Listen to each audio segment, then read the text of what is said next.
अस्सलाम वालेकुम, मैं हूँ आपकी अपनी सतारा बेग। मलिक ताहिर साहब, आपके बेटे को सतारा बेग की तरफ से बहुत बहुत ज़्यादा wish you, happy birthday to you, happy birthday to you. Thank you. Happy birthday to you. अस्सलाम वालेकुम, मैं हूँ ज़ीनत नूर और मलिक ताहिर साहब के बेटे की सालगिरह है। मेरी तरफ से उनको सालगिरह बहुत मुबारक।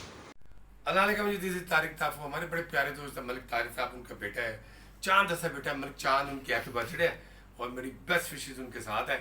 Many many happy birthday of the day बेटे, सालगिरह मुबारक। Thank you very much. अस्सलाम वालेकुम, मैं आपकी अपनी वफ़ा अली। मलिक ताहर के बेटे की साहबजादे की सालगिरह है, मलिक चांद की, मैं उनको मुबारकबाद देती हूँ। मेरी तरफ से आपको सालगिरह बहुत बहुत मुबारक हो, आप खुश रहो, सलामत रहो और 100 साल जियो। Happy birthday. अस्सलाम वालेकुम जी, मैं हूँ आप लोगों की अपनी हनी शहज़ादी। मेरी तरफ से मलिक चांद को और अला आबाद हैप्पी बर्थडे टू यू। आपको मेरी तरफ से बहुत सारी बर्थडे की खुशियाँ मुबारक हो। अल्लाह पाक आपको अपने हिफ्ज़-ओ-मान में रखे। Many many return of the days. God bless you.